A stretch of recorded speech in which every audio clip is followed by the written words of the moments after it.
bienvenue dans votre émission Back All the States. Nous diffusons nos émissions tous les samedis sur CNTV à Kinshasa et tous les dimanches sur Malaika TV à Lubumbashi. N'oubliez pas de suivre l'intégralité de nos émissions sur www.backallthestate.com.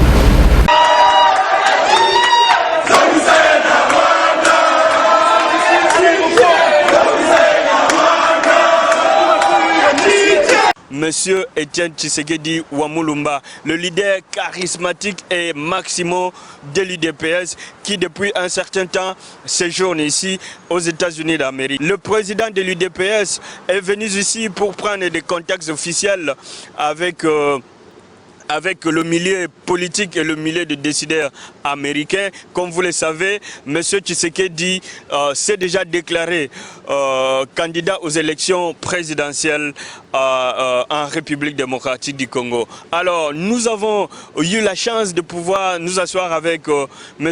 Etienne Tshisekedi pendant quelques minutes puisque c'était vraiment difficile d'avoir cette interview. Son calendrier ne permettait vraiment pas, compte tenu de tous les rendez-vous qu'il avait avec les milieux américains. Mais aussi après cette interview, le président de l'UDPS est parti rendre hommage aux victimes juives au musée de l'Holocauste à Washington DC. Comme vous le savez, les juifs au temps des nazis ont perdu près de 6 millions de personnes.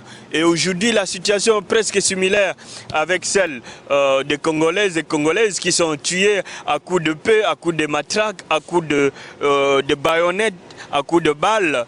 Et aujourd'hui, le président Tshisekedi a profité de son séjour ici aux États-Unis pour quand même rendre hommage à ces victimes juives de l'Holocauste du temps de nazis.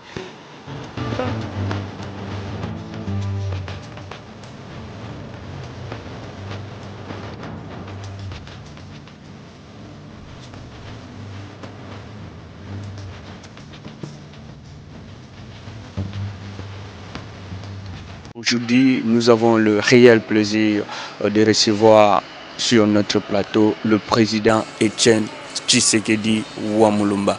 Bonjour, président. Bonjour, monsieur le journaliste.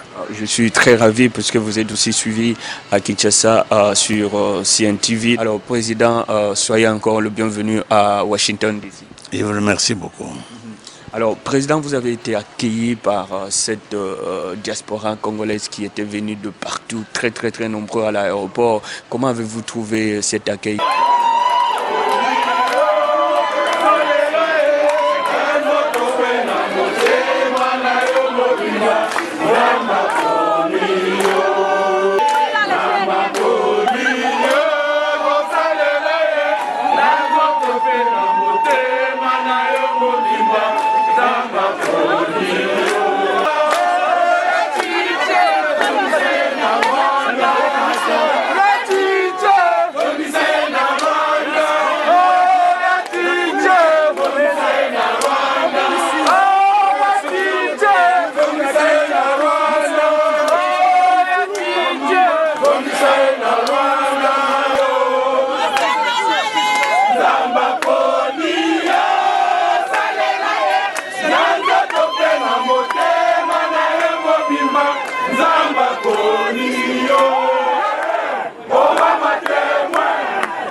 Cet accueil m'est allé tout droit au cœur, d'autant plus que j'ai été accueilli de la même manière, ou presque, à Paris, à Bruxelles et à Londres. Le premier sentiment que cela m'a donné est que j'arrivais chaque fois dans ce pays avant, je n'avais pas ces accueils. Ces accueils montrent justement que le peuple congolais est arrivé à maturité pour pouvoir prendre son avenir en main.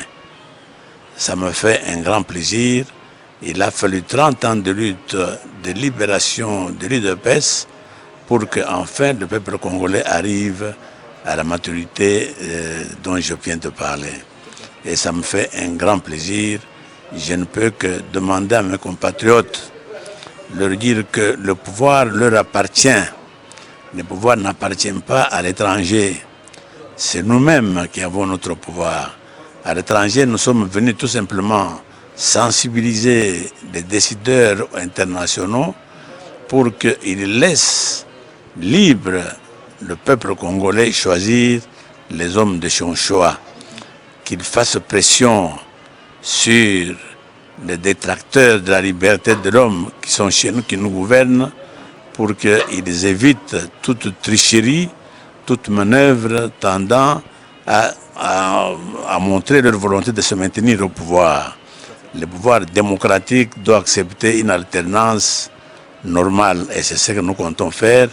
Et il ne faut pas que le Congolais soit brimé pour ces droits qui sont les leurs, de loi de voter, de lire librement la personne qu'il désire pour le gouverner. Alors, docteur Tshisekedi, cette même diaspora qui vous a accueilli à l'aéroport, elle s'est fait encore grandir, c'est-à-dire la foule était encore très nombreuse ce jour à Howard University, ici à Washington DC. Alors, qu'est-ce qui s'est passé? Pourquoi le président n'était plus venu à cette rencontre? D'abord, je commence par m'excuser très sérieusement. Et je crois l'avoir fait parce que ce jour-là, j'ai eu brusquement un rendez-vous qui avait été sollicité avant, mais dont on n'avait pas encore la réponse. La réponse nous est arrivée brutalement et nous étions bien obligés d'aller à ce rendez-vous. Je ne pouvais malheureusement pas être en même temps à ce rendez-vous et à celui auquel j'avais convié mes compatriotes. J'ai quand même pu m'adresser à eux pour demander des excuses. Je m'organise au moment où nous parlons pour qu'une fois que j'aurai terminé mon séjour au Canada, je verrai s'il y a une possibilité de revenir pour m'adresser à mes compatriotes qui habitent les États-Unis d'Amérique. Au président, quand vous arrivez à l'aéroport, il y a de jeunes, il y a de mamans, il y a des enfants qui viennent vous accueillir avec des slogans « Zongi Saye na Rwanda »,« Ya Chichi Zongi Saye na Rwanda ».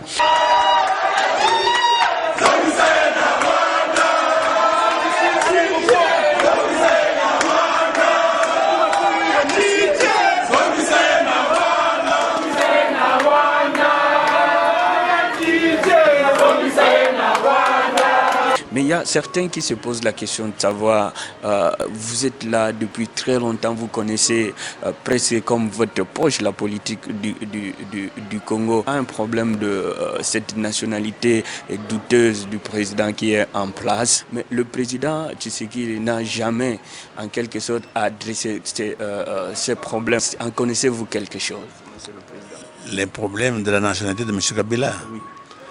Mais depuis qu'il est là, il y en a qui disent qu'il est congolais, il y en a qui disent qu'il n'est pas congolais. Et je dois vous dire que moi, je suis aussi parmi ceux qui hésitent à fixer exactement la nationalité de ces messieurs.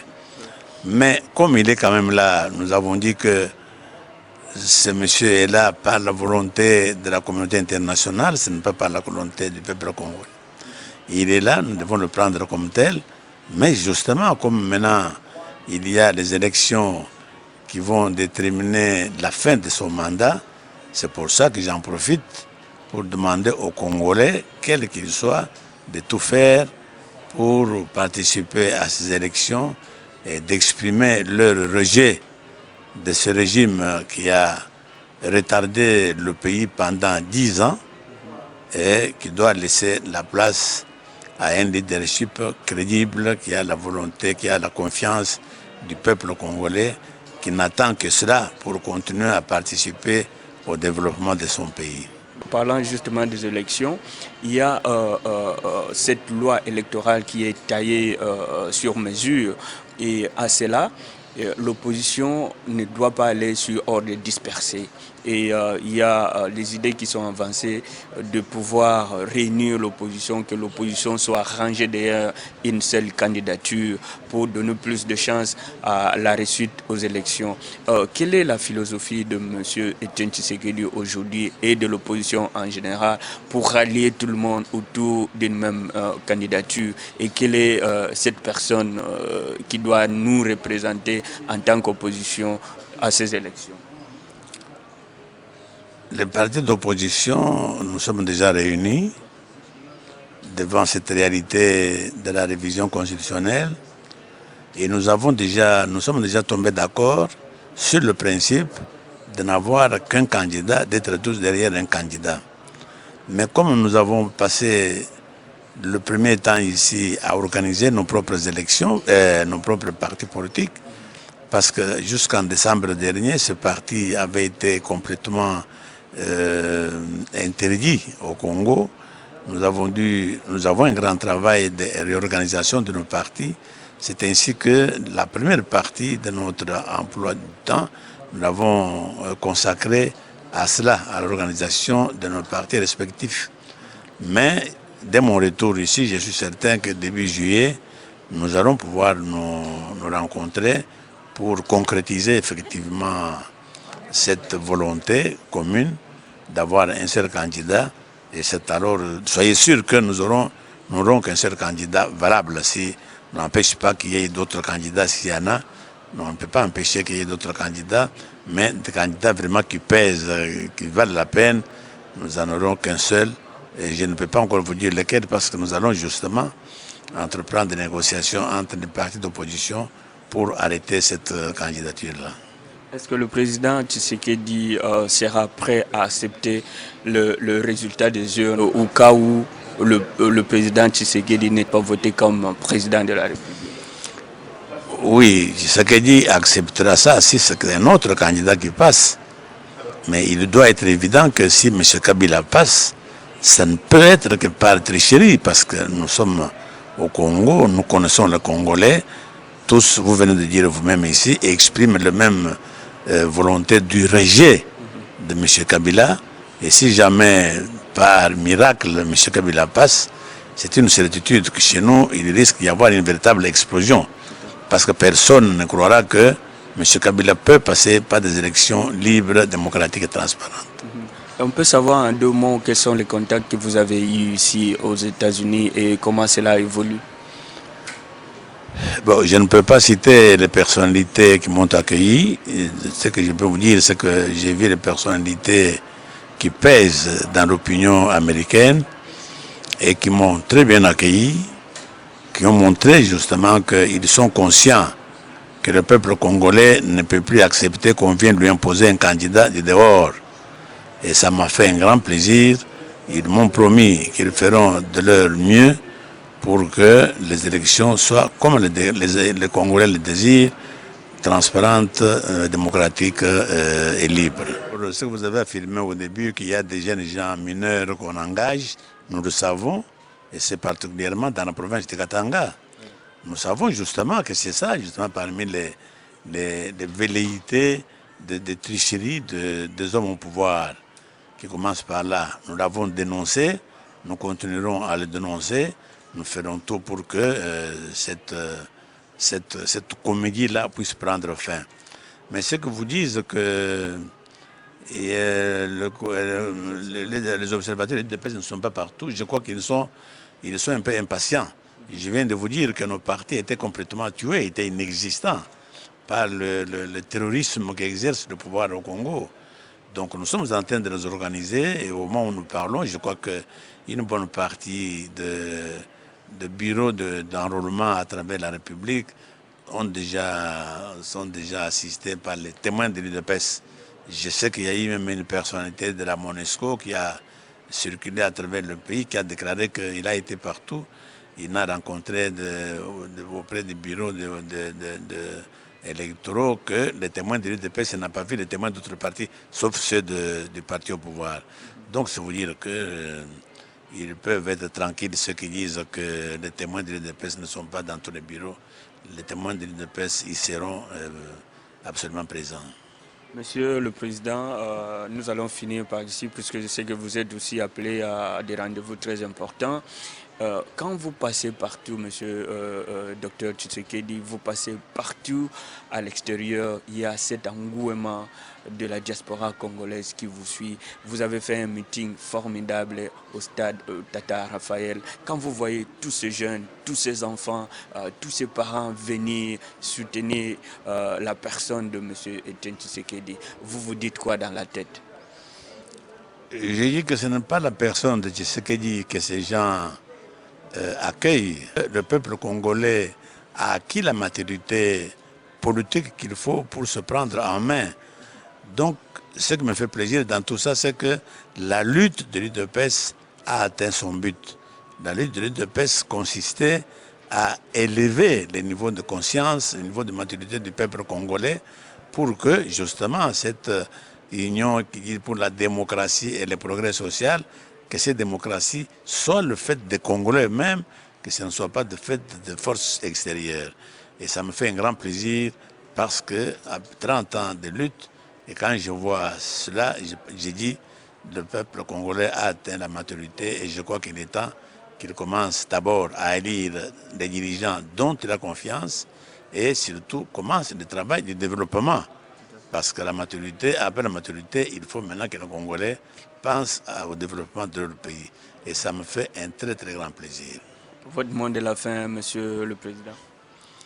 C'est que demander à mes compatriotes de continuer à me faire confiance, parce que vous venez de le dire vous-même, l'accueil que je reçois partout, que nos compatriotes continuent à me faire confiance.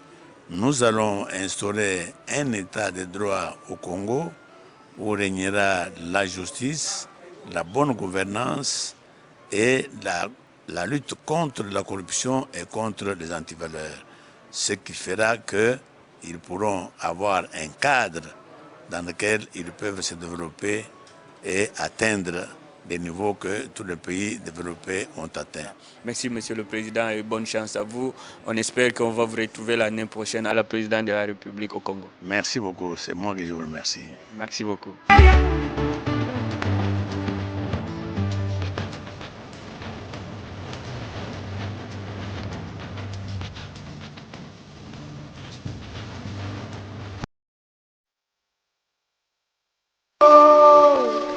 Jalilo Pangota.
Bonjour Président, vous êtes ici à Washington DC, principalement devant ce musée de l'Holocauste juif. Quelle est l'importance de cette visite à ce musée? L'importance de cette visite, c'est que on connaît déjà ce que le peuple juif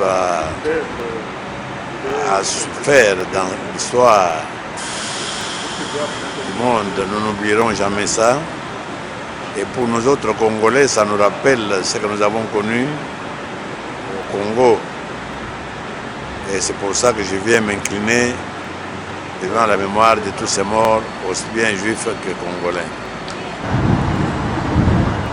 Je fais cette visite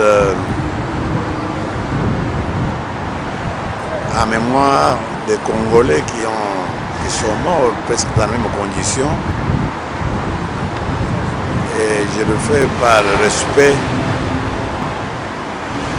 à leur mémoire. Merci, Monsieur le Président. Et merci surtout pour tout ce que vous faites. Je pense que le peuple juif qui a connu vraiment beaucoup de souffrance se voit aussi aujourd'hui soulagé de voir qu'un grand leader politique congolais vient aussi rendre hommage à ce peuple que nous savons que nous avons perdu beaucoup aussi de millions de gens, presque dans de mêmes conditions. Merci Président pour votre temps. Merci beaucoup.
On est ici parce qu'il y a le président de l'UDPS, M.